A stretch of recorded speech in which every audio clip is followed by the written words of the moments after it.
Wheel of Genre, the show for readers who hear "love thy neighbor" in the Bible and say, "Ha, I think not." Right now, we are reading every short story in Ann and Jeff VanderMeer's The Weird Anthology, including this one, Shirley Jackson's The Summer People. I'm Zach, and this week I'm actually really interested in pinpointing, once again, as always, how is this weird? Because it seems to be one that kind of challenges our expectations from what we've read in this anthology. I'm Bob, and I love to steal things from Zach, so I'm going to say the exact same thing. I think it's the tension between, oh no, this isn't weird, this isn't weird, this isn't weird, but the whole time, there's something weird going on. I'm Chris. I'm back. We're not talking about a Japanese author this time. It's incredible. I'm on Wheel of Genre. We're talking about Shirley Jackson. I'm excited. And I'm interested in the same thing I was with The Town of Cats.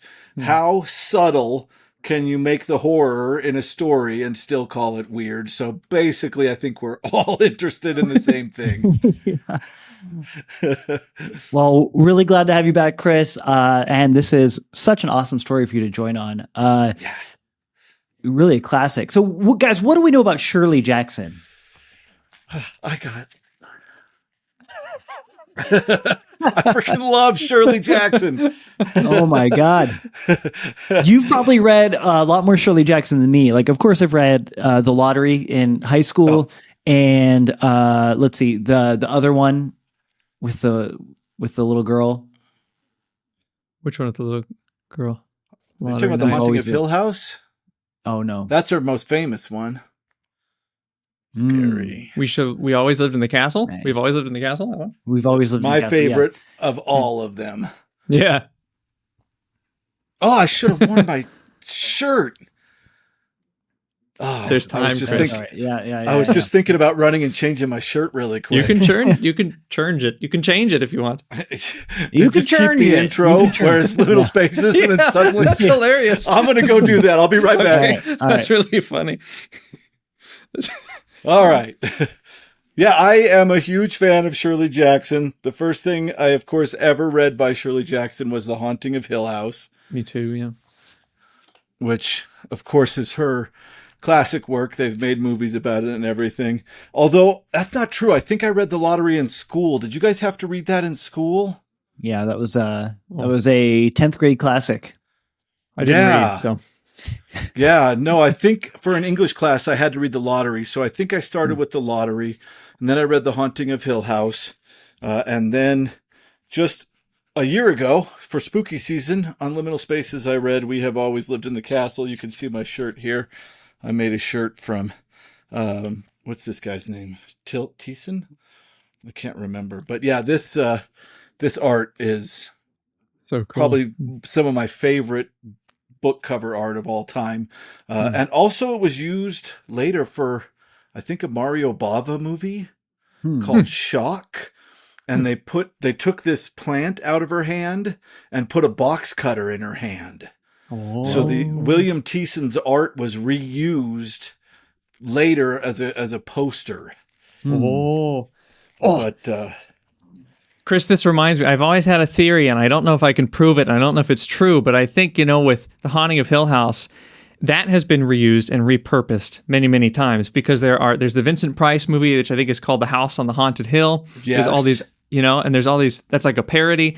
There's other movies that are similarly titled, but it started this whole, you can't even really call it a trope necessarily, but this long line of haunted houses on hills, and then even up to Betrayal at the Haunted House on the Hill. The Betrayal at the House on the Hill, the board game. Oh, really? There's a board game? Also, this novel would not exist, The Shining, without The Haunting of Hill House. Like Stephen King was a huge Shirley Jackson fan.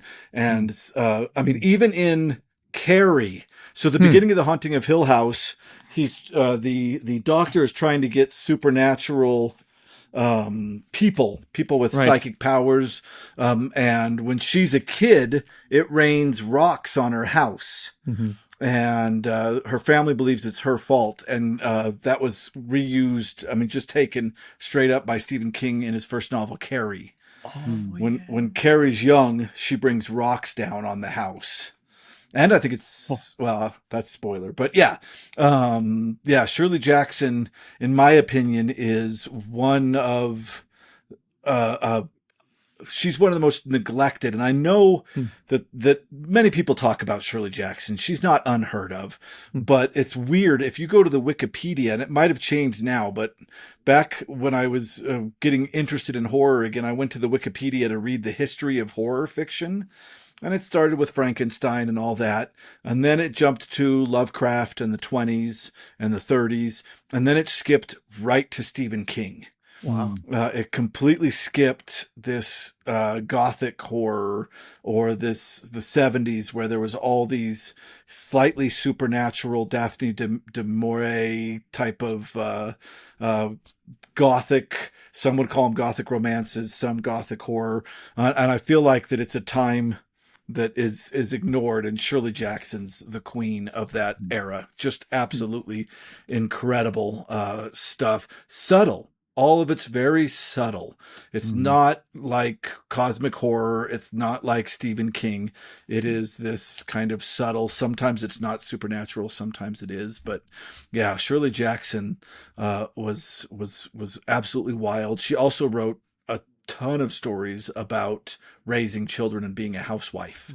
Yeah. Which is, I mean, horror wasn't her only jam at all. Yeah, I feel like there might be a like not an issue, but it might be a question of where is this shelved in the bookshelves? You know what I mean? Yeah. And with The Lottery, you know, that was published by the New Yorker. So generally getting sent to more of a literary fiction reader. She's not publishing in the pulps at all. Yeah. So I wonder if she's kind of left out of, you know, the lists of writers, the pulp writers, the horror writers, because her primary audience for so long was in literary fiction. But for me, it was always kind of like a really uneasy fit. I mean, I remember reading it in high school, and she was kind of presented as maybe more of a obscure writer. She wasn't really, Yeah, I think so. And it's interesting because I feel like Joyce Carol Oates is similar. I don't know if you guys have read any Oates. I had to read a lot of her for when I was getting my degrees, but Joyce Carol Oates wrote some intense horror. She really did. And Anna under a pseudonym, I think Rosalind Smith is her pseudonym. And she never really gets mentioned, but also she was kind of beloved by the academic group. So I don't know if that somehow takes you out of horror, if you're academic. I know Stephen King was pissed most of his career that he wasn't considered academically sound. A lot of people just considered him genre fiction, and I fought with teachers over this concept of genre fiction is worthless and not worth talking about or reading. I had teachers that wouldn't let students write sci-fi or horror or fantasy or anything like that, and I thought that was always very strange because if you look at who's making money, and I know money's not the way we should judge literature. I get that. But if somebody is like selling millions and millions of copies of their work, there's something that's speaking to people of that era, and it should be looked at. And I think The Shining, I could do a class on The Shining. I think it'd be fun to do a class that starts with, there was 3 and I can't think of it. Anyway, Haunting of Hill House would be the middle one, and The Shining would be the end one, because I think these stories, The Fall of the House of Usher. The Fall of the House of Usher, followed by The Haunting of Hill House, and ending with The Shining would be a great class, because all of those speak to each other, especially in the idea that the houses are characters and the hotel is a character. And anyway, I could go on about this for hours. It has nothing to do with the story we're talking about today. Well, I think that like critics are definitely coming around on King, or at least like audiences, maybe because audiences are paying, you know, more and more attention to King. Critics are starting to find him more and more interesting, especially because he has so many books. But I think Shirley Jackson ties into this as well. But she's kind of coming into it from the opposite end, where I think that like critics have always been interested in including her into, I guess you could say, like the canon. But I know when the lottery was published, it was like the most the most People number of hated angry it. letters. Yeah, that the New Yorker ever received. Yeah, they were But shocked. so Harold Bloom has a quote. He wrote the critical guide to like Shirley Jackson. And if you don't know who Harold Bloom is, he is, he's one of the most influential literary critics in the world. He wrote The Anxiety of Influence. Bob and I together have read Shakespeare, The Invention of the Human. I would say that, I mean, Bob, you can agree or disagree on this, but for Bloom, the most important thing is like, do the characters feel human? Do they feel not just like, symbols or allegories or stand-ins, but do they feel like real in like a sense that like another person actually feels real? But this is what he wrote in his critical edition of Shirley Jackson. There's a long American tradition of Gothic narrative, whose masters include Hawthorne, Faulkner, and Flannery O'Connor. But these are masters and disturb us more profoundly than Jackson can, because they portray the complexities of character and perplexity without which we cannot permanently be moved. As fabulous, the masters of American Gothic carry us on to a journey to the interior. Jackson certainly inspired to be more than an entertainer. Her concern with sorceries, ancient and modern, was authentic and even pragmatic, but her art of narration stayed on the surface and could not depict individual entities. Even the lottery wounds you once, and once only. Yeah, I'll give it to the lottery, but I would love to hear his thoughts on We Have Always Lived in the Castle, because I disagree with him when it comes to even The Haunting of Hill House. Mm-hmm. The character development in those novels are incredible. But yes, The Lottery is an idea story, not a character story. I feel like most of the weird stories we've read in this anthology are ideas first. You know what I mean? Like, especially with like the short story form. I think Bob and I have talked about this a bunch, but when the short story has a fully cooked egg of an idea at the very heart of it, those are the ones I always respond to. Mm-hmm. Maybe you don't want novels like that are just like one concept, one idea played out over 300 pages. But as a short story, that's exactly what I'm looking for. Yeah, and I wonder if our obsession with character is waning in our modern generation. I mean, it's interesting. I brought up in the last video I did with you guys, Raymond Carver, just as a joke. But it is interesting to think that for a while, at least academically, everybody wanted the Epiphany story, the story where all the weight, the emotional weight of the story was on one character, and that character had a realization that would change them forever. And I think Stephen King fell into this character is the most important thing. And a lot of the times it really worked. But sometimes now when I try to read Stephen King, like Under the Dome is a perfect example of this. Under the Dome, the story is a dome falls over a town, and it's so precise that there's a woman gardening and reaching over where the dome falls and it cuts off her hand. Like that's how precise this dome falling is. And that's about the first 50 pages, the dome falling. And I was like, oh my God, this is incredible. But then there's about 700 pages. I swear I might be being a little hyperbolic here. But yeah, it is all character development. And the whole time I'm reading through all this character development about how terrible humanity is when it's isolated, all I wanted was to know what the hell the dome was. Like all I wanted was the awesomeness that was that dome explained. And I don't need everything explained. I like vague fiction, but I also have a hard time paying attention when a dome falls and then Stephen King's like, what would the cop be like if he was in this isolated town? And I was like, yeah, that's cool. What the hell is the dome? I mean, it's, and I still haven't finished it. I don't know what the dome is. I have no idea what the dome is. What you know about that cop? But I know about that cop and his crazy son. It's, I think that we might be falling out of love with the concept that every story, and I'm not saying stories don't need character development. That's not true at all. But I think that our obsession maybe this person you just quoted a minute ago, I don't know when he was writing, maybe our obsession with character is falling by the wayside a little bit, and we can get back to stories of ideas, which I really love. Mm-hmm. I don't know. Fight me in the comments.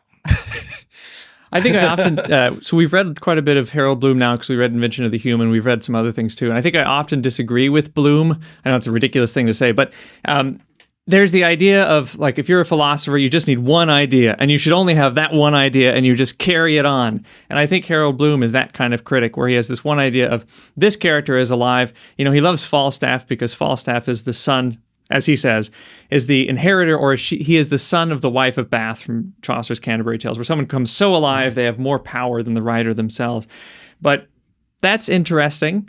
But I think he often has like, he's judging all stories by his one idea from his own epoch, and he's looking at all of these and judging them based on that. It's like, okay, this does not get to count in the canon because this is what the canon is according to Harold Bloom. So he is very specific in what he wants, but anything that does not fit what he wants, I think he values it very low. I think, like you said, The Haunting of Hill House is extremely character driven, and that's one of the reasons it's so famous and so successful, because we go so far. We even know about her cup of stars, you know. Seriously. Yeah, and I think that that idea about Falstaff that's incredible. I haven't read any of this Harold Bloom. I don't know how I missed him. We were all Derrida and Foucault and all that when I was doing literary theory. Yeah. He's the anti-them. So basically where they're like, oh, the text is meaningless at the heart of it, he's very much like a very traditional. In fact, I think it made him really unpopular for most of his literary career because he's always swimming against the current as a kind of like, no, literature is real and we can love it. You know, and we can think about the authors. Yeah. I agree with all that. I do. Derrida like purposely was so complex that I needed a freaking roadmap to figure out what the hell was going on, which seems like maybe not the best idea, to purposely make it hard to understand what you're trying to say. But I also like Harold Bloom saying that Falstaff jumps off the page, that the character becomes more than the author. I think that's beautiful, and I think that happens a lot. And I would say that Mary Cat in We Have Always Lived in the Castle jumps off the page. Absolutely. She becomes more than the writer. So I think that Harold Bloom, I don't know what he read, but I'll give him The Lottery. I will. I mean, that's the story that he name dropped. And I don't know if you guys have heard this, but a lot of people credit The Lottery with being one of the first examples of folk horror. Oh, interesting. Which I find really interesting. And I think we can talk about it in connection to this story as well. Yeah. So, well, maybe that's a good time. Let's talk about this story because there's a lot to say. Yeah. So, oh my gosh, the Summer People. You have two people. I think we can safely say retirees. They're identified as old in the very last sentence of this story. They go to a small town where they are regular cottagers during the summer, but they decide to stay on. They say, we're going to stay past Labor Day. And the pushback from the townspeople is immediate. And, it's almost like a mule who refuses to walk any further. There's a very mulish stubbornness from everyone around them saying, no, we don't do that.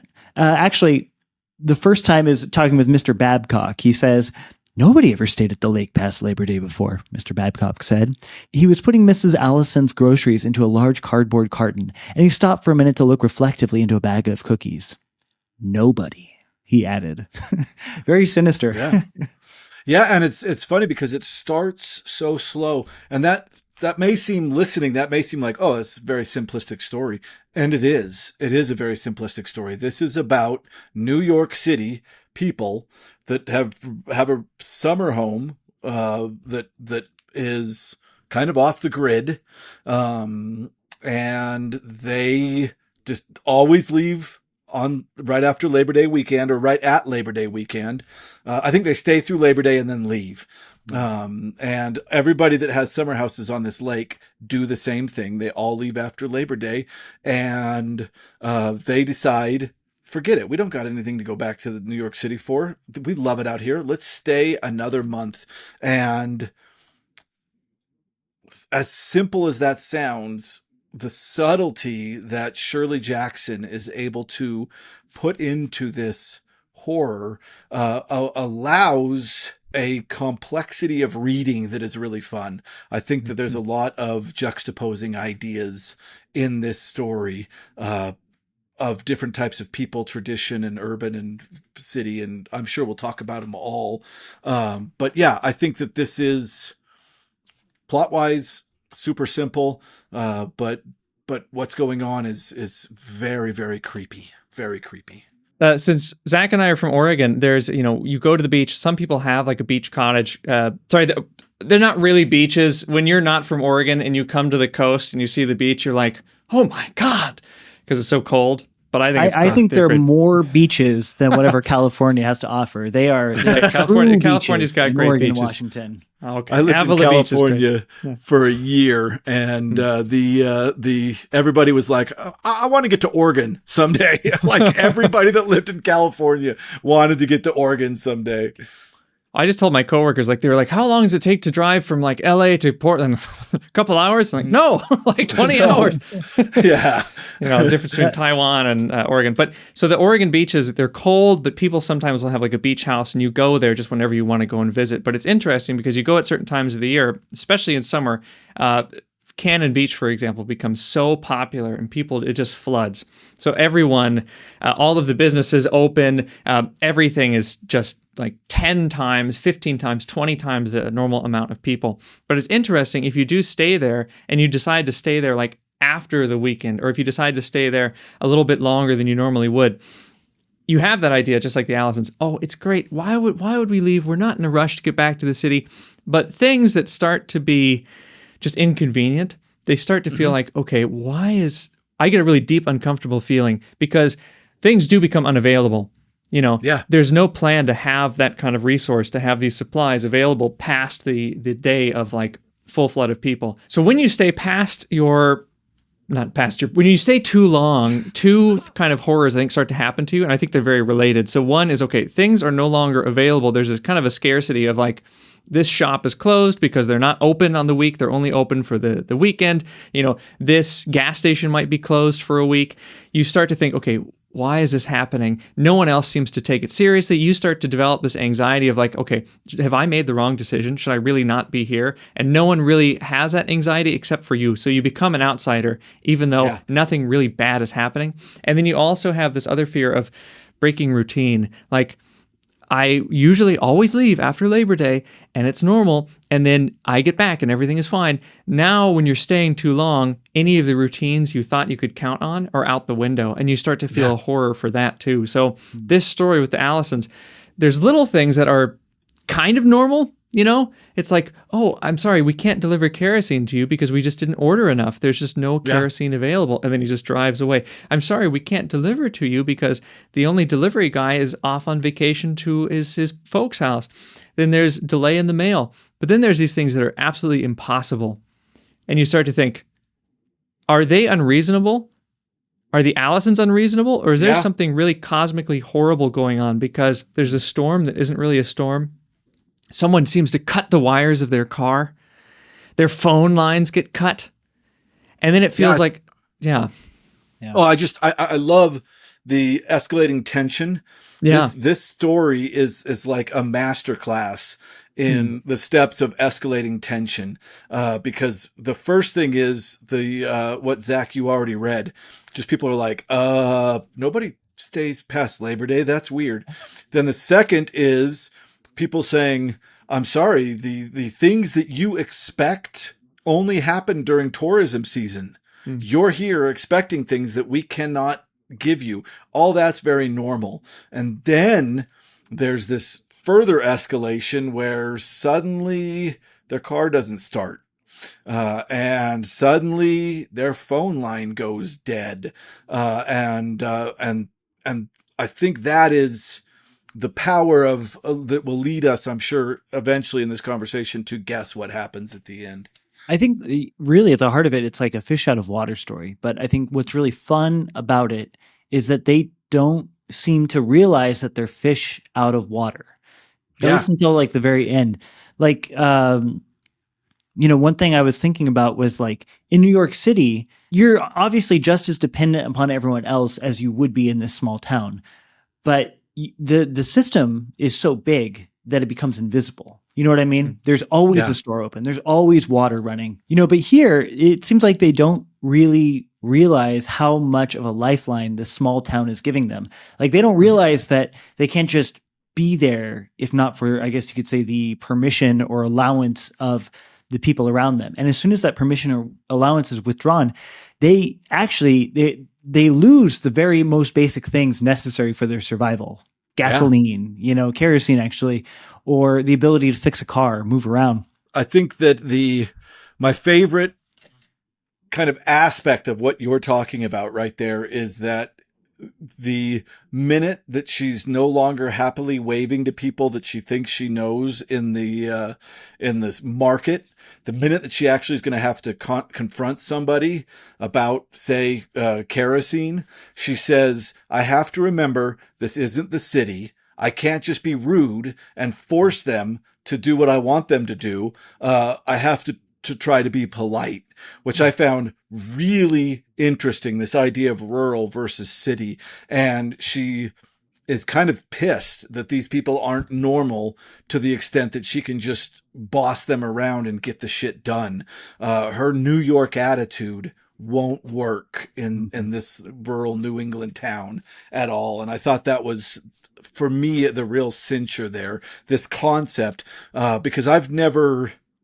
Like I have a vague idea that I've never been to New York, but I have a vague idea that people from New York honk more and yell at each other more and live on top of each other. And, that there's so many people that you have to be rude to get your way. I've never considered what that looks like. And it was so interesting to me to see this person being like, I have to remember, I can't just bulldoze this conversation. I actually have to be polite. and she says it in a condescending way. I felt totally. When they leave that grocery store, she has these ideas that she projects onto them that I think that maybe she isn't thinking that critically about, but it's probably very apparent to everyone else just exactly what she thinks of them. I mean, Jackson writes, physically, Mrs. Allison decided, as she always did when leaving the grocery after one of her inconclusive conversations with Mr. Babcock, physically, Mr. Babcock could model for a statue of Daniel Webster, but mentally, it was horrible to think into what old New England Yankee stock had degenerated. She said as much to Mr. Allison when she got into the car, and he said, it's generations of inbreeding. That and the bad land. Yeah. Seriously. It's actually like a similar thing. What do we just read? H.P. Lovecraft's Dunwich Horror, yeah. Dunwich Horror. Sandwich. Yeah, where it's like, I can't remember where Lovecraft is from, but I think it's like I think it's telling that these are like New England small towns. And, aside from Lovecraft and Shirley Jackson, I haven't really encountered this idea before that like, oh, everyone in these small towns that isn't New York City or Boston are all just inbred and stupid, Yeah, I think Lovecraft's from Massachusetts. God, look it up really quick. Yeah, look it up really quick. The interesting thing, of course, about Lovecraft is that he's coming from a place of xenophobia.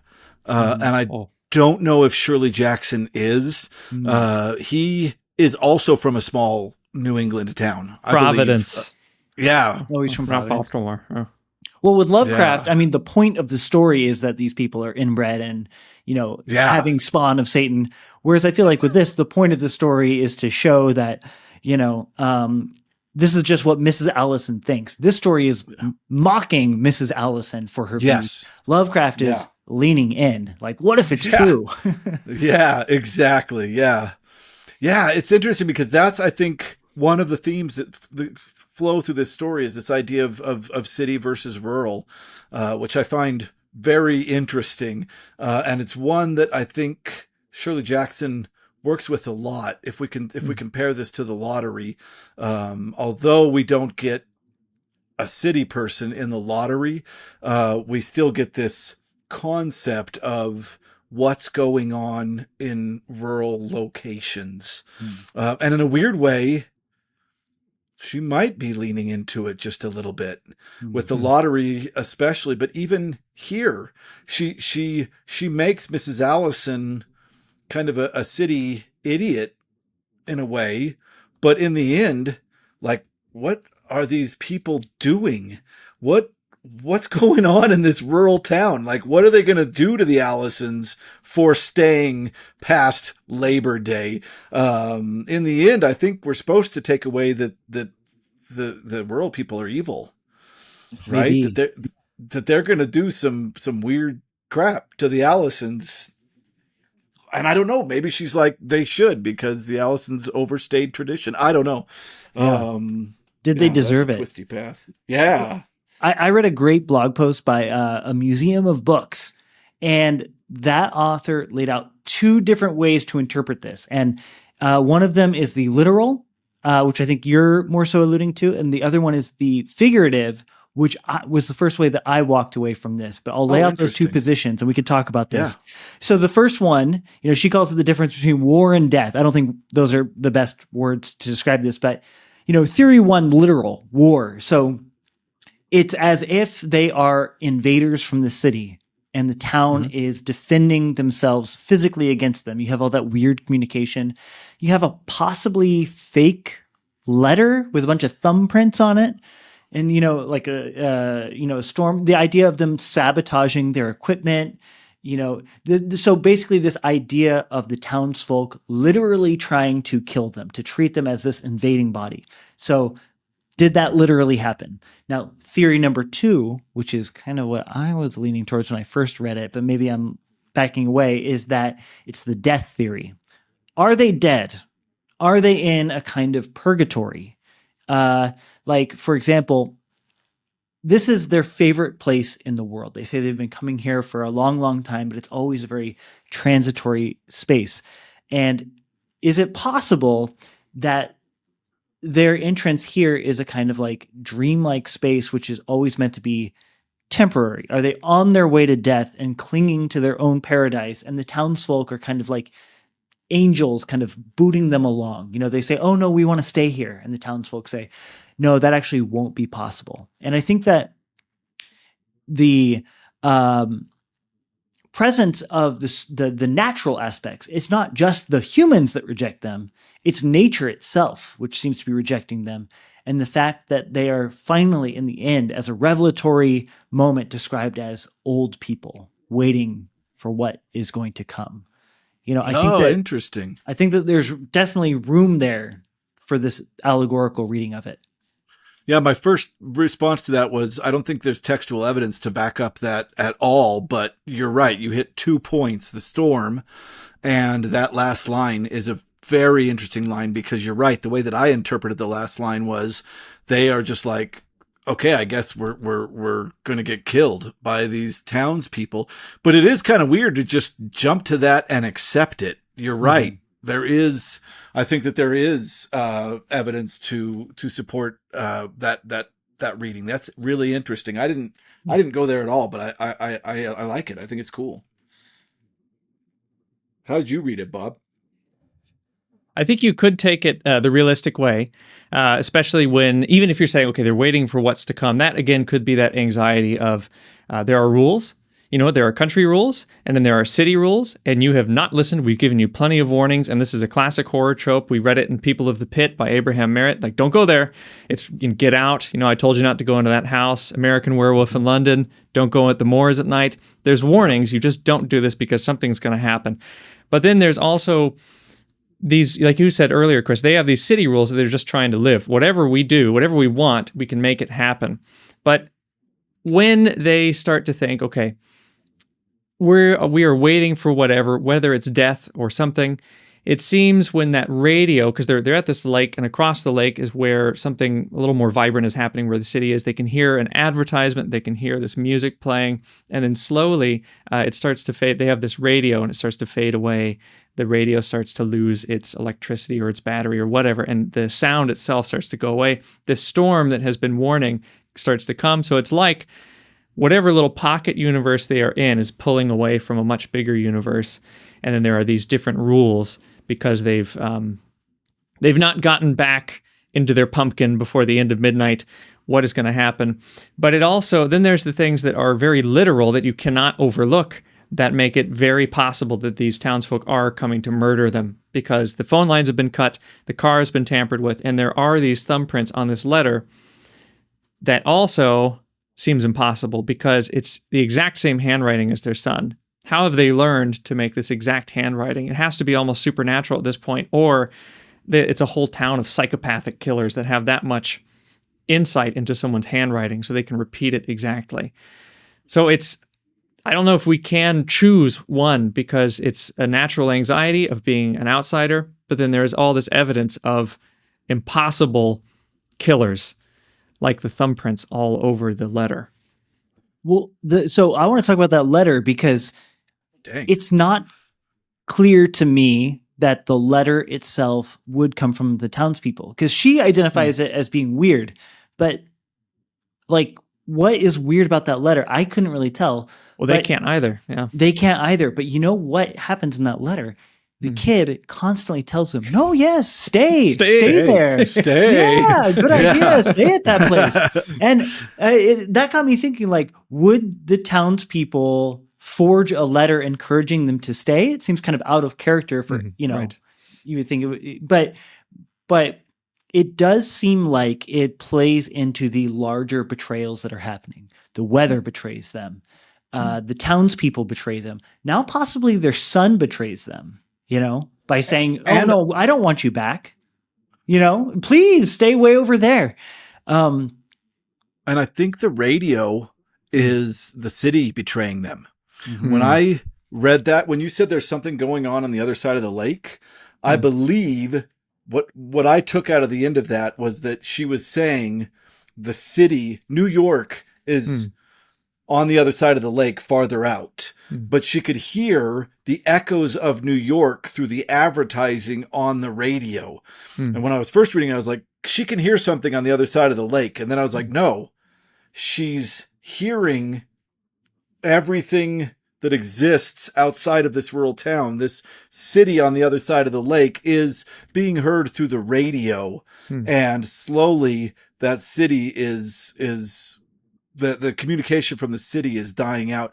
I think you did an interesting thing there, Bob, with your last idea where you said this pocket universe is pulling away from the bigger universe. I feel like that actually merges the two readings in an interesting way, because you're right. Whether this is they're moving on from purgatory to heaven, or they're moving from this space, they're moving out of what they're used to this, what their life's going to be now, or heaven, or whatever, is just as weird as they're breaking tradition and staying in a place that the rules are so different and almost to a supernatural degree that we can't understand it, that they are in a pocket universe that is pulling away from the regular universe. Either way, I think is absolutely true, because you're right. The letter, she says, doesn't sound like her son, but word by word, phrase by phrase, she can find nothing off. And then to point out all those fingerprints, because I'll be honest, the way that I figured that out of my brain is I was just like, oh, they probably held on to the letter, hoping that she would, that they would go. And then finally, when they didn't, we're like, screw it, deliver it. That makes sense. That's kind of just how I solved it in my brain. But I think Shirley Jackson wants more than that. I think that there's a supernatural spookiness to it that she's really pointing at, especially in this concept. I feel like the fact that it doesn't sound like her son is more textual evidence for this idea that this isn't reality. Mm-hmm. Yeah. I think that like for people thinking about writing and thinking about craft, like what you have in this story is mystery without denouement. And I think that that's what makes it so effective. And maybe that's possibly what sets it apart from a lot of the other horror writers that I think that are kind of working in the tradition. You know, a lot of times you get denouement. You get, here's what the monster is. Oh, it's Right. the clown. It's not just a clown. It's a giant spider cosmic thing. You know, we learn what it is. But imagine Stephen King's It without the final scenes. You know what I mean? With just the clown hunting the kids, and we never get an answer as to what it is. Might have been better. I don't know. Maybe. Yeah. I mean, I haven't read that in so long. It's the one Stephen King I refuse to let myself reread because I loved it so much as a teenager. I don't want to. Oh, it's still really good. It's still really good. Is it? I remember the ritual of Chud and telling jokes with the turtle biting through each other's tongues. It was weird. It's weird. I hope I'm remembering all that right because that's what I remember. The character writing is still really worth reading. I mean, there are lots of things, especially at the end, where you're like, what on, why? But it's still really good. The writing is really good. You guys just came on to something that Virgil discovered. Last time I was talking to Virgil from Literally Books, and we were reading an Avram David story about Dr. Esterhazy, who is a detective. And Virgil was like, this is a really interesting story because this is a mystery, and the denouement should be, okay, we solved the mystery, right? It's what you're expecting, and it's what you need in that kind of genre story. If you don't do it, it's unsatisfying. But I think Shirley Jackson here is, like you said, taking the horror genre and then not giving you that denouement because she doesn't want to capture I'm not going to say bow, but she doesn't want to capture okay, I've told a horror story. She wants to capture that true feeling of being somewhere you're not supposed to be, beyond your allotted time. I used to work... I mean, I didn't belong there either, but I got to claim fake local status in Hawaii because I was a busboy for a long time. And so in Hawaii, there would be tons and tons and tons of cruise ships. And you would be a busboy, you'd be a waitress, you'd be a waiter, and then all of these people would come in, and you'd have to smile constantly for like 4 hours until you felt like your face was going to fall off. And then eventually it's just like, I can't do this anymore. This facade, this veneer of, okay, welcome, enjoy your bad Italian food that we're dishing out at you, and then please get the hell out. So it would go from like just hundreds of people on the sidewalks and then nothing. And you would just be exhausted. And if someone stayed and comes and like is like, can I get some service? You're like, okay, but we're exhausted and please just leave. You can't take it anymore. And I think that's kind of what's going on here. But here we're with the Allisons, we're with the people who are on those cruise ships who are all smiley, expecting to have a nice time. And then once that facade pulls away, I think that's what she wants to capture. No matter what answer we get, because we can't really answer it, right? That truth is what she's trying to capture. Yeah. That's interesting. I like that. Also, I think it's folk horror. Oh, yes. I think this falls similar to The Lottery, in that you could just take it as a regular person goes to this strange small town and doesn't understand the ways. I mean, it kind of beat by beat follows The Wicker Man, and a lot of these other kind of folk horror ideas. It just doesn't give you the torture scene at the end. There's no burning of the Wicker Man at the end of this. We end with them standing there saying, okay, we accept what's about to happen to us. And we're old. Oh, yes, and you. I agree, folk horror, but I think that because you don't get the end, I would place it in cringe horror, which I think is a very, very new genre, but I'm seeing more and more. Ari Aster's Beau is Afraid.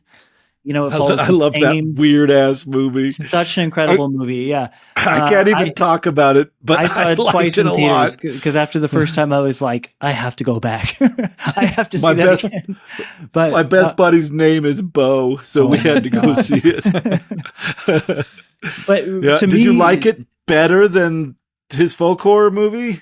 Than Midsommar? Yeah, I do. I think it's his best work. I haven't seen Eddington yet. It's on my Wow. it's on my Plex right now, so waiting to watch it. But God, I love this first two. Beau is Afraid should be my favorite because of how weird it is, but I'm still having a hard time figuring out exactly what the heck happened in that film. yeah, yeah. But like, so the idea of a lot of the tension just be from like regular interactions or interactions that should be regular, but all of them being like disturbingly off. You know, there's some part of the conversation that is just not clicking, and that creates this sense of unease and anxiety. And in the same move as Beau is Afraid, as Shirley Jackson, it becomes slightly more, I don't want to say supernatural because it never gets supernatural, but it gets super normal, I guess we could say. It gets slightly elevated above the mundane. And then I would also point out The Curse, Nathan Fielder and Benny Safdie's TV series, as another one. Oh man, Chris. Oh man, I'll send you some Nathan Fielder. I want a definition of cringe horror. Well, I think that, so the cringe, I think Bob and I have talked about this on a different episode, but you know, the core of cringe is always, there are social rules and expectations, and you know, you cringe when you see someone not abiding by these rules and these expectations. So like, so did you see Ben Stiller's comedy Meet the Fockers? Yeah.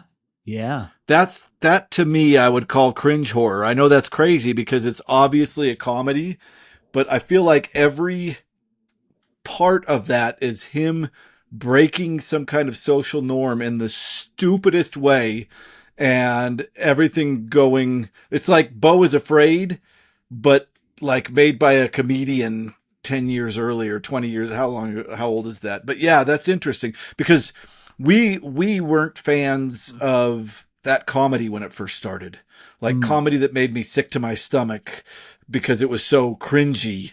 You know what I mean?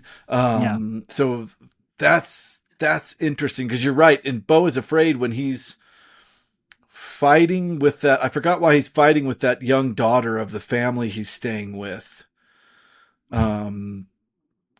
Isn't she like trying to hurt herself and he's trying to stop her and then they're fighting? Do you remember the part I'm talking about? I remember it, Afraid? but yeah, I don't remember exactly. That whole I haven't seen scene, it I since was it was like, in theaters, but yeah. Like the whole scene, I was just like, what is happening here? That's interesting. I've never heard that called a genre, and I don't know what I think about it.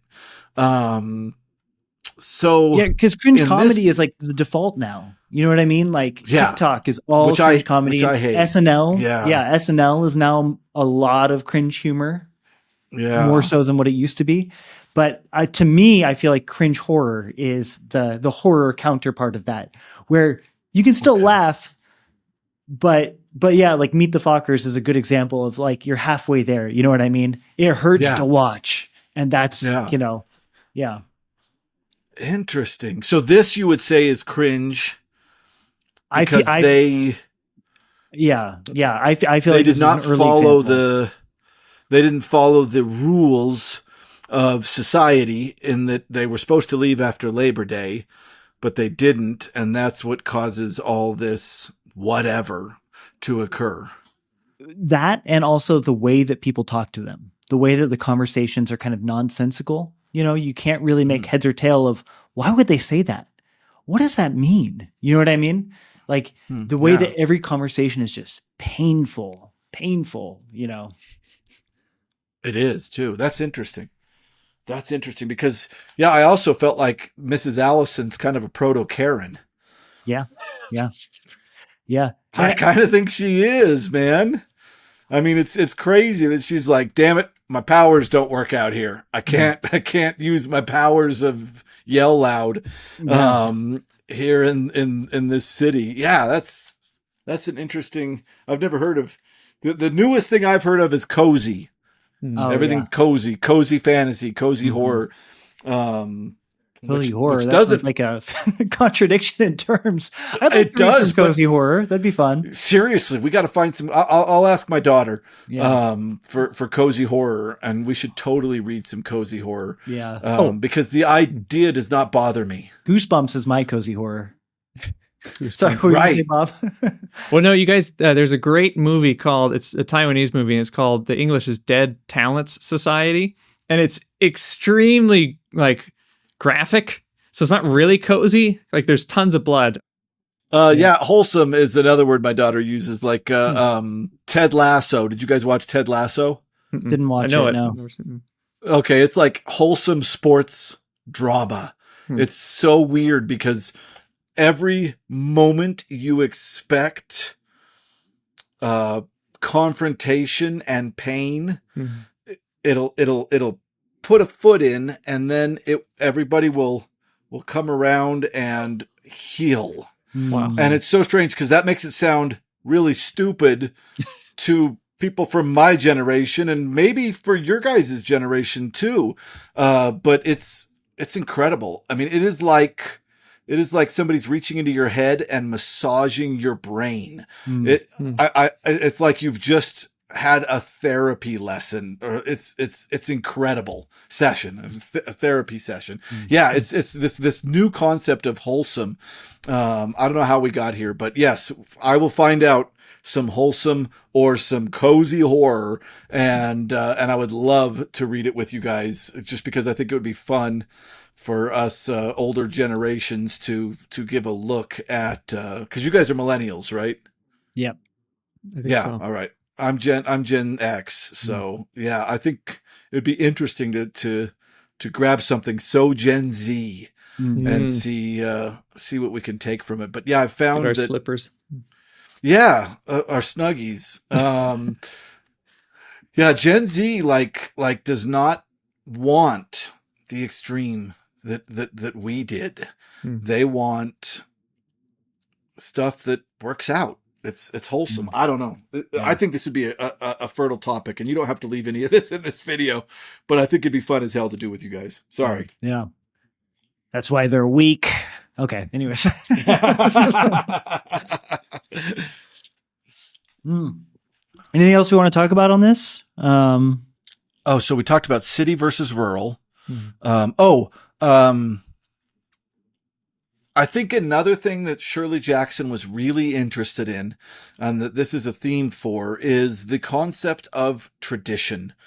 And we might have already hit on this a little bit talking about social cues, but that there are certain ways a thing should be done. And when you break that tradition, there are really strong repercussions for that. And we see this especially in the lottery, where somebody tries to break tradition with really bad consequences. And I think there's a little bit of that hinting in here. This concept of this rural town has a very traditional way of things going. And the minute they break this tradition, and of course, Shirley Jackson is living in a time when tradition is everything. So I think that she was obsessed with this idea. All right. Well, Chris, thank you so much again for coming on. Absolutely. Always a pleasure to talk. Yeah, this was good. Love me some Shirley. All right. Talk to you later, Bob and Chris. Talk to you later, Chris and Bob. Chris and Zach. Did you just say your own name? Yes, I did. Talk to you later, Chris, Zach, and Bob. Oh.